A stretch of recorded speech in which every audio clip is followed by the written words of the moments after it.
네, 2020학년도 과학과 B5번 문제를 풀어보도록 할게요. 가는 물체의 무게와 용수철의 길이 사이의 관계를 알아보는 활동이고, 그리고 이어지는 나는 모래와 물의 온도 변화를 측정하는 활동이다. 물음에 답하시오라는 문제인데요. 한 문제 안에 두 개의 영역을 섞어 놓았습니다. 그러니까 지금 보시는 이 지문 가는 운동과 에너지 영역의 4학년 1학기 1단원 물체의 무게라는 단원이고요. 그리고 이어지는 지문 나는 지구와 우주 영역의 5학년 2학기 3단원 날씨와 우리 생활이라는 단원이 되겠습니다. 자, 이 중에서 먼저 지문가부터 내용을 살펴보도록 할게요. 자, 이 지문가에 해당하는 탐구 활동은요. 서로 다른 용수철 두 개를 그 각각 매다는 추의 개수를 늘려가면서 그 늘어난 용수철의 길이를 측정해보는 활동인데요. 자, 텍스트로만 쭉 주어져 있으니까 여러분이 시각적 이미지를 떠올려 보시면 될 것 같은데 이와 같은 장면을 상상해 보시면 될 것 같습니다. 자, 그러면 이를 바탕으로 활동 순서를 한번 보시면요. 자, 첫 번째는 용수철을 스탠드에 걸어서 고정을 합니다. 그리고 2번을 보시면 용수철 끝에 고리에 추 한 개를 걸어 놓고 종이자의 눈금 0을 용수철 끝에 맞추어 셀로판 테이프로 스탠드에 고정한다고 합니다. 자, 왜냐하면요. 이 용수철이라고 하는 것에는 초기 장력이라는 것이 존재해요. 그래서 용수철이 처음에는 잘 늘어나지 않거든요. 자, 그런데 우리는 이 용수철이 일정하게 늘어나는 그 구간을 활용해야 하기 때문에 이 초기 장력에 영향을 받지 않기 위해서는 네, 이와 같이 추 한 개를 매달아서 일정한 구간으로 진입하는 것이고요. 그리고 이 용수철 끝에 종이자의 눈금 0을 맞추는 거죠. 자, 그리고 나서 추의 개수를 하나씩 늘려가면서 늘어난 용수철의 길이를 측정하고요. 이렇게 용수철 하나, 용수철 A를 측정하고 그리고 나머지 용수철, 그러니까 용수철 B도 똑같은 1번에서 3번 과정을 반복해서 그 늘어난 길이를 측정하고 그 결과를 아래와 같이 그래프로 나타내고 있습니다.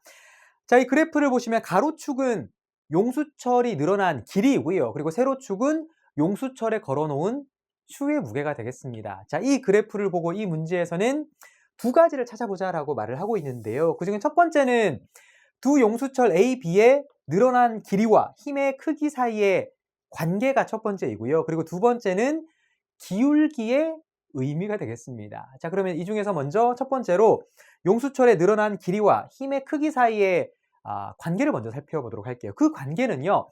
이 A, B를 보면 이 A, B가 모두 공통적인 경향성을 보입니다. 그러니까 이 A, B 두 용수철 모두 추의 무게가 일정하게 늘어날수록 용수철의 길이도 일정하게 늘어난다라는 것이죠. 자, 이때 만약에 힘의 크기를 F라고 하고 그리고 용수철의 늘어난 길이를 X라고 한다면 이러한 식을 써볼 수가 있겠죠. 바로 F는 K, X, 즉 용수철의 늘어난 길이 X는 힘의 크기 F에 비례해서 커진다라는 것이 공통적인 경향성입니다. 이것이 바로 용수철이 늘어난 길이와 힘의 크기 사이의 관계가 되는 거죠. 자, 이러한 비례 관계는 용수철 A, B가 모두 동일한 경향성인데요. 자, 그런데 차이가 있다면 기울기가 다르죠. 그러니까 이 그래프에서 이와 같이 Y축과 평행한 선을 한번 그어봤습니다. 그 말은 이 선이 용수철 각각을 4cm 느리기 위해서 각각 얼마만큼의 힘이 필요한가? A 용수철은 0.6N이 필요하고요. 그리고 B 용수철은 0.2N이 필요합니다. 그러니까 A 용수철이 B 용수철보다 같은 길이를 느리는데 더 큰 힘이 필요하다라는 뜻이고 더 큰 힘이 필요한 이 A 직선의 기울기가 B 직선의 기울기보다 더 크다라는 것을 확인해 볼 수가 있습니다. 우리가 한 QC 강론 완성 강의에서는 이 기울기를 나타내는 용어를 직접적으로 여러분에게 소개해 드렸었는데요. 뭐였죠? 이 기울기는 K를 의미합니다. 그러니까 비례상수 K를 의미하고 이 K는 용수철 상수 또는 탄성계수라고 소개해 드렸었죠. 자, 이와 관련된 반괄호 1번 문제를 풀어보도록 할게요. 반괄호 1번, 동그라미 1번. 가의 그래프에서 기울기에 해당하는 과학적 용어로 쓰시오라고 했으니까 이 동그라미 1번의 정답은 탄성계수 또는 용수철 상수라고 쓰셔도 정답 처리가 되겠습니다. 자, 그리고 이어서 동그라미 2번을 보시면 동그라미 2번에서는 이 용수철 A, B의 기울기, 즉 탄성계수가 다르게 나타나는 이유를 용수철의 성질과 관련지어서 설명하라고 하는데요. 기본적으로 용수철마다 탄성계수가 왜 다르냐고 하면 아주 간단합니다. 탄성계수는 용수철마다의 고유의 성질이기 때문에 이 용수철 A, B의 기울기가 다르게 나타나는 겁니다. 그런데 문제에서 조건을 주고 있죠. 그 이유를 용수철의 성질과 관련지어서 설명하라고 합니다. 자, 그러면 이 용수철의 성질이 무엇인지 알아봐야 되는데 이 용수철의 성질이 뭐냐고 하면요. 우리가 강론 복습을 좀 해볼게요. 용수철은 물체의 무게에 따라서 일정하게 늘어나거나 줄어든다 라고 하는 것이 바로 용수철의 성질이고요. 이러한 용수철의 성질을 이용한 것이 바로 용수철 저울이었죠. 따라서 이 답안에서 추가적으로 용수철은 물체 무게에 따라 일정하게 늘어나거나 줄어드는 성질이 있는데 용수철의 길이를 늘리는 데 필요한 힘의 크기, 즉 탄성계수, 즉 이 그래프의 기울기는 용수철마다의 고유한 성질이기 때문에 A, B의 기울기가 다르게 나타난다. 이렇게 쓰시면 정답 처리가 되겠습니다. 자, 출제 근거는 지도서, 강론이 되겠죠. 자, 다음으로 지문나로 넘어가 보도록 할게요. 두 번째 탐구 활동인데요. 여기 지문나에 해당하는 실험 활동은 학생들이 지면과 수면의 하루 동안의 온도 변화를 알아보기 위한 그러한 실험 활동 장면입니다. 여러분은 강론 교재에서 살펴봤던 이와 같은 실험 장면을 시각적으로 떠올려 보시면 될 것 같습니다. 그러니까 전등을 켜서 모래와 물을 각각 10분 동안 가열을 하는데 2분 간격으로 온도 변화를 측정했고요. 그리고 그 측정 결과를 이와 같은 그래프로 나타냈죠. 그리고 이 그래프상에서 나타나진 않았지만 보기 기억을 보시면 전등을 끄고 2분 간격으로 또 동일하게 10분 동안 모래와 물의 온도 변화를 측정한다라고 합니다. 자, 그러면 여기에 나와 있는 이 그래프를 한번 해석해 보도록 할게요. 자, 그래프를 해석해 보면 전등을 켰을 때 모래는 빨리 데워지고요. 그리고 물은 천천히 데워진다라는 것을 확인해 볼 수가 있습니다. 왜 그렇죠? 네, 물은 모래보다 같은 양이라고 하더라도 물은 온도를 높이는데 더 많은 열량이 필요하기 때문에 물이 모래보다 천천히 데워지는 거죠. 자, 이것을 일컫는 과학적 용어를 쓰는 문제가 바로 2번 문제인데요. 자, 이와 관련된 과학적 용어 뭐죠? 네, 맞아요. 비열입니다. 이 비열이란 어떤 물질 1g의 온도를 1도씨 높이는데 필요한 열량을 비열이라고 하고요. 자, 만약에 동일한 조건에서 비열이 큰 물체의 온도를 높이기 위해서는 더 많은 에너지가 필요하기 때문에 느리게 가열되는 거죠. 마찬가지로 냉각될 때에도 천천히 냉각됩니다. 따라서 물이 모래보다 비열이 크기 때문에 물은 천천히 데워지고 천천히 식습니다. 그리고 상대적으로 비열이 작은 모래는 빨리 데워지고 빨리 식는 거죠. 자, 이와 관련된 반과로 2번 문제를 풀어보도록 할게요. 자, 반가로 2번에 동그라미 1번. 나의 그래프에서 C와 D의 기울기 차이를 설명할 수 있는 과학적 용어로 쓰시오라고 했으니까 정답은 네, 비열이고요. 그리고 동그라미 2번은 이 비열이라는 키워드, 그러니까 과학적 용어를 사용해서 전등을 끄고, 그러니까 기억이 이 말이 있죠. 기억이란 전등을 끄고 2분 간격으로 이 모래와 물의 온도 변화를 측정을 했습니다. 그때 온도가 어떻게 달라지는지 비교해서 설명하라고 하니까 일단은 네, 비열이라는 키워드를 중심으로 해서 각각 물의 입장과 모래의 입장을 서술할 수 있을 것 같습니다. 자, 그러면 서술을 해보면요. 전등을 끄면 비열이 큰 물은 비열이 작은 모래보다 온도가 천천히 내려가죠. 그리고 비열이 작은 모래는 비열이 큰 물보다 온도가 빠르게 내려간다. 이렇게 써주시면 되겠습니다. 출제 근거는 지도서 강론이 되겠습니다. 자, 다음으로 B6번 문제로 넘어가 보도록 할게요. 자, 문제를 읽어보면요. 다음은 현미경을 사용하여 집신벌레와 핵함의 특징을 관찰할 수 있는 수업을 준비하는 예비교사가 지도교사와 나눈 대화의 일부이다. 물음에 답하시오라는 문제인데요. 관련 강론 단원을 확인해 보면 생명 영역의 5학년 1학기 5단원 다양한 생물과 우리 생활이라는 단원이고요. 자, 이러한 단원을 근거로 해서 하위 반괄호 문제를 3문제 출제하고 있는데 그중에 반괄호 1번 문제는 2015 개정 과학과 교육과정에서 강조하고 있는 이 현미경 사용법과 관련된 문제를 출제하고 있습니다. 이 문제에서는 광학 현미경을 다루고 있고요. 자, 그리고 반괄호 2번은 이 단원과 관련된 강론 유형의 문제가 있고, 그리고 마지막 반괄호 3번은 지도서 총론의 이 순환학습과 관련된 문제가 있습니다. 그 총 3문제가 있는데 그 3문제 중에서 반괄호 1번 이 광학 현미경 사용법과 관련해서 지문가의 내용을 살펴보도록 할게요. 자, 먼저 예비교사의 말을 한번 들어보면요. 이번 차시 학습 목표는 집신벌레와 핵함 같은 생물의 특징을 설명할 수 있다인데 순환학습 모형을 활용하려고 합니다. 집신벌레와 핵함을 관찰하기 전에 먼저 현미경 사용법을 지도하려고 합니다라고 운을 띄웁니다. 현미경 사용법에 대한 문제를 낼 거야 라는 그런 메시지이죠. 자, 그러니까 지도교사가 이에 대해서 조언을 해주는데요. 말을 하기를 특히 학생들이 저배율로 관찰을 하다가 더 높은 배율로 관찰하려고 할 때 현미경을 잘못 조작하는 경우가 많다라고 합니다. 자, 그 잘못 조작하는 경우가 뭘까요? 네, 우리가 중고등학교 때 한 번쯤은 경험했을 법한 그러한 내용인데요.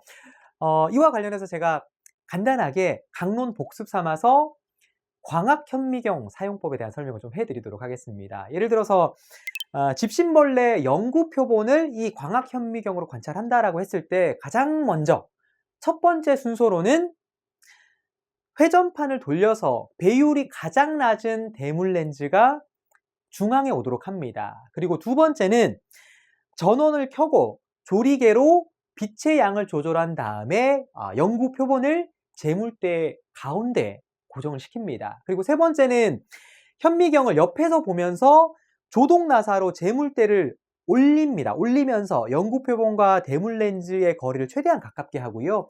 그리고 네 번째는 조동 나사를 돌려서 이 재물대를 천천히 내립니다. 그러니까 이 접안 렌즈로 집신벌레를 찾는 거죠. 대강의 초점을 맞추는 거죠.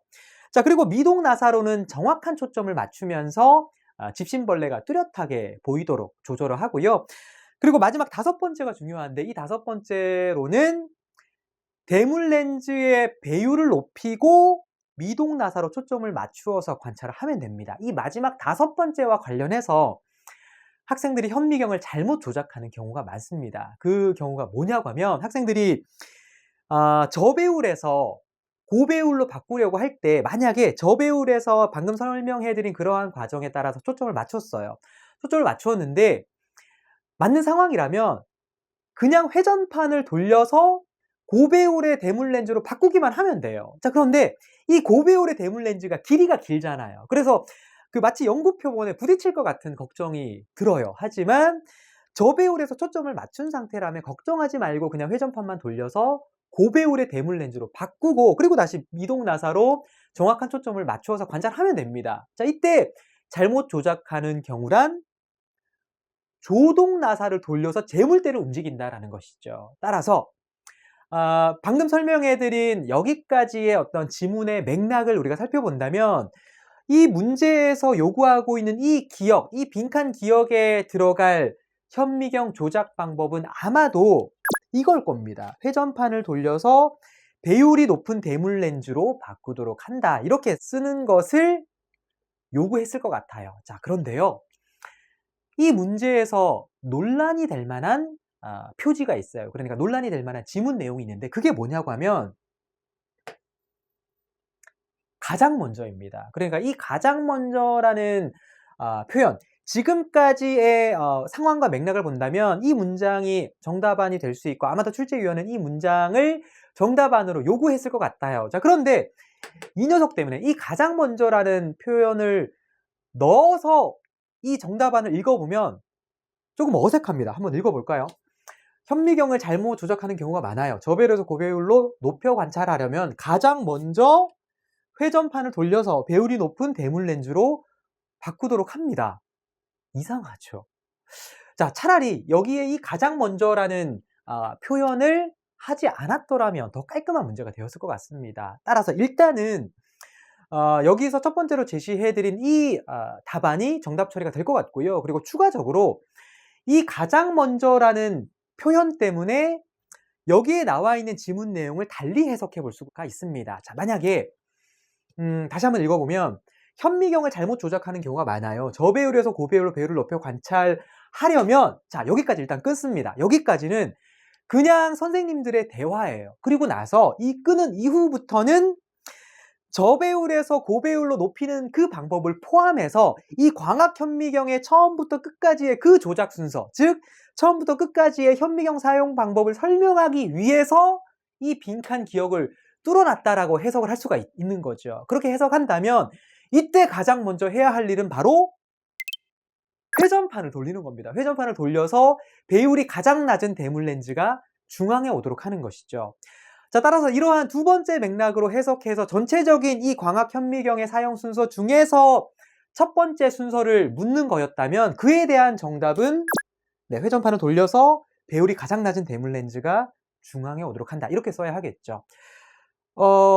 저에게 만약에 이 두 개 중에 하나를 고르라고 한다면 저는 이 첫 번째로 소개해드렸던 이 정답안을 출제위원이 요구했을 거라고 생각합니다. 왜냐고 하면 지도교사가 말을 할 때 학생들이 저배율에서 고배율로 높여서 관찰할 때 이러이러한 문제점이 있다라고 문제 제기를 하거든요. 따라서 이게 정답 아닐 것 같아요. 자, 그런데 그렇다면 이 가장 먼저라는 표현이 부자연스럽고 그리고 다른 해석을 불러올 수 있는 그러한 오해의 소지가 있는 거죠. 자, 그러한 측면에서 본다면 두 번째로 소개해드린 정답안처럼 이제 전체적인 절차로 봤을 때 가장 먼저 첫 번째 순서는 회전판을 돌려서 배율이 가장 낮은 대물 렌즈가 중앙에 오도록 하고 그리고 점점점 단계를 거쳐서 나중에 다섯 번째 순서에서 저배율에서 고배율로 바꿀 때에는 그냥 회전판만 돌려서 높은 배율의 대물 렌즈로 바꾸면 되는데 이러한 전체적인 과정 중에서 가장 먼저 첫 번째 순서는 회전판을 돌려서 배율이 가장 낮은 대물 렌즈가 중앙에 오도록 하는 것이다. 이렇게도 충분히 해석할 수가 있는 거죠. 자, 따라서 이 두 가지 답안이 모두 중복 정답 처리되었을 가능성이 높습니다. 자, 물론 교육과정 평가원에서는 정답안을 공개하지 않죠. 그리고 뭐 출제위원이나 채점위원들도 이 비밀서약 각서를 쓰기 때문에 who knows? 아무도 몰라요. 정확한 건 채점위원들만 알겠지만 아마도 이러이러한 합리적인 추론에 의해서 우리는 이 두 가지 답안이 모두 정답 처리되어야 마땅하다. 이렇게 주장해 볼 수가 있겠습니다. 자, 다음으로 동그라미 2번 문제를 풀기 위해서 지문을 이어서 살펴보도록 할게요. 자, 이 지문 내용 중에서 그리고부터 살펴볼게요.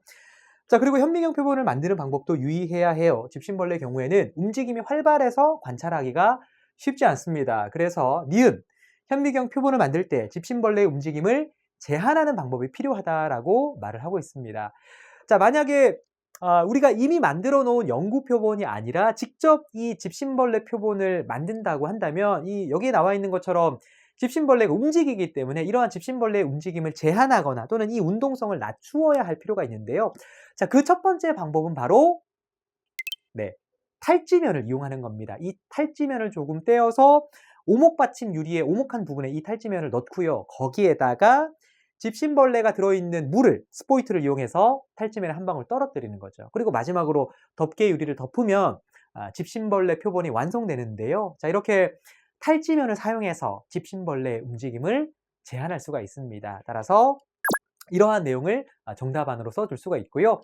자, 그리고 추가적으로 집신벌레가 든 물에 녹말을 떨어뜨려서 점성을 높여주면서 움직임을 제한하는 방법도 있습니다. 그리고 이 녹말 대신에 아라비아 고무나 메틸셀룰로스 등을 섞어줄 수도 있다. 이렇게 교사용 지도서의 참고 자료에서 소개를 하고 있습니다. 자, 여기까지 풀어본 방과로 1번 문제의 출제 근거는 지도서 강론이 되겠습니다. 자, 다음으로 방과로 2번, 3번 문제를 풀어보기 위해서 지문을 이어서 살펴보도록 할게요. 다음 화면으로 넘어가 보면요. 자, 예비교사의 말인데요. 핵함을 현미경으로 보면 무엇을 관찰할 수 있나요? 이렇게 물으니까요. 지도교사가 핵함을 관찰하면 초록색을 띤 알갱이가 사선 모양으로 연결되어 있는 것을 많이 볼 수 있다라고 대답을 하고 있습니다. 자, 그러면 이 초록색을 띤 알갱이에 해당하는 과학적 용어로 쓰는 게 방과로 2번 문제입니다. 그리고 이 초록색 알갱이의 역할을 영양 방식과 관련 지어서 설명하는 문제도 있는데요. 우리가 이 핵함을 관찰했을 때 초록색 알갱이가 보이죠? 이 초록색 알갱이 뭐죠? 네, 바로 엽록체입니다. 그리고 이 엽록체는 무슨 역할을 하느냐? 바로 네, 광합성을 하죠. 엽록체는 광합성을 해서 스스로 양분을 생산하는 역할을 합니다. 어렵지 않죠? 여기까지만 써주셔도 충분히 정답 처리가 됩니다. 자, 그리고 문제에서 조건을 제시하고 있는데 영양 방식과 관련해서 쓰라라고 하니까 무언가 거창해 보이기도 한데 이 영양 방식이라고 하는 것은요, 여기에서 이 엽록체가 광합성을 해서 스스로 영양분을 생산한다. 이 문장 자체가 영양 방식에 대한 표현을 담고 있습니다. 그러니까 이 문장이 광, 독립, 영양 방식에 대한 표현이기 때문에 이것으로서 충분한 정답안이 되고요. 자, 그리고 만약에 이와 관련된 영양 방식의 명칭을 쓰시오라고 했다면 그때는 광, 독립, 영양 방식 이렇게 키워드를 써줘야 하겠죠. 자, 그리고 참고로 이와 관련해서 강론 복습 삼아서 보충 설명을 좀 해드리도록 하겠습니다. 원생생물은요, 영양 방식에 따라서 광, 독립 영양생물과 그리고 종속 영양생물이 있습니다. 그리고 이 두 가지가 조합된 것을 혼합 영양생물이라고 하죠. 자, 이 중에서 핵함과 조류는 엽록체를 가지고 있는 광, 독립 영양생물에 속하고요. 그리고 집신벌레는 먹이를 섭취하기 때문에 종속 영양생물에 해당합니다. 그리고 유글레나는 햇빛이 있을 때는 광합성을 해서 광독립 영양을 하고, 그리고 햇빛이 없을 때는 유기물을 흡수하는, 다른 먹이를 먹는 종속 영양을 하기 때문에 이 유글레나는 혼합 영양생물이 되겠습니다. 자, 방금 전에 해드린 이 보충 설명이 강론 복습이라고 했으니까 이 반가로 2번 문제의 출제 근거는 네, 지도서 강론이 되겠죠. 자, 다음으로 반가로 3번 문제를 보시면요. 이 빈칸 리을에 들어갈 활동을 수업 내용과 관련지어서 제시하시오라는 문제인데요. 이 수업 내용이란 순환학습 모형이 되겠습니다. 그러니까 이 순환학습 모형의 단계는 탐색 단계, 개념 도입 단계, 그리고 개념 적용 단계 이렇게 세 단계로 이루어지는데요. 자, 이 중에서 먼저 탐색 단계에서는 학생들이 현미경으로 집신벌레와 핵함의 특징을 관찰한다고 합니다. 그리고 이러한 관찰 결과를 바탕으로 여러분이 강론 내용을 떠올려 보시면요. 다음으로 개념 도입 단계에서는 어떤 내용이 오느냐? 개념 도입 단계에서는 네, 집신벌레와 핵함의 공통점을 발표해 봅니다. 바로 핵함은 보통의 다른 식물들이 갖고 있는 뿌리나 줄기나 잎 등이 없죠. 그리고 집신벌레는 일반적으로 동물이 갖고 있는 눈이나 코나 귀와 같은 그러한 감각기관이 없습니다. 자, 그렇다면 이 집신벌레와 핵함은 생물이라고 할 수 있을까요? 네, 생물이라고 할 수 있습니다. 왜냐하면 이 집신벌레와 핵함은 자라고요. 그리고 자손을 퍼뜨리기 때문에 생물이라고 할 수가 있습니다. 다시 말하자면 이 집신벌레와 핵함은 동물과 식물과 생김새가 다르기는 하지만 이 집신벌레와 핵함도 숨을 쉬고 그리고 영양분을 섭취하고 그리고 번식하는 등의 생명 현상이 나타나기 때문에 이 집신벌레와 핵함도 생물이라고 할 수 있는 거죠. 자, 그러면 생물은 생물인데 무슨 생물이냐? 이와 같이 동물이나 식물이나 균류로 분류되지 않으면서 생김새가 단순한 생물을 뭐라고 하느냐? 바로 원생생물이라고 한다라고 하면서 이 원생생물의 개념을 도입하는 그러한 강론 흐름이었죠. 다 기억이 나시죠? 자, 따라서 방가로 3번 문제에서 개념 도입 단계의 활동을 쓰시오라고 했으니까 일단은 어떤 개념을 도입할 거 아니에요? 자, 이 강론 단원에서 도입하는 개념은 원생생물이다 라는 것을 확인해 볼 수 있고요. 그리고 여기에다가 살을 붙이면 됩니다. 그러니까 집신벌레와 핵함의 공통점을 찾아봄으로써 원생생물의 개념을 도입하고 이와 같이 이제 빈칸에 적절하게 들어갈 만한 표현으로서 정답안을 써주시면 아주 멋진 모범 답안이 되겠습니다. 자, 출제 근거는 순환학습과 관련된 문제라서 지도서 총론으로 분류를 했습니다. 자, 이렇게 2020학년도 기출문제를 모두 풀어봤고요. 다음으로 출제 근거 팩트체크를 해보도록 하겠습니다. 2020학년도에는 지도서 강론에서 무려 89%의 출제 비율을 보이고 있습니다. 자, 그 출제 유형을 보시면 간단한 키워드 형식으로 과학 용어를 묻는 문제도 있었고요. 그리고 지문 분석을 통해서 문장 답안으로 서술하는 그러한 유형도 있습니다. 자, 그리고 이번에는 수준 유형을 보시면요. 교사 수준의 지도상 유의점이나 또는 참고 자료의 내용을 파악하고 있어야 풀 수 있는 문제가 아주 많았습니다. 난이도가 높았죠. 자, 그리고 지도서 총론 쪽에서는 수업 모형 중에서도 순환학습과 관련된 문제가 출제되었습니다.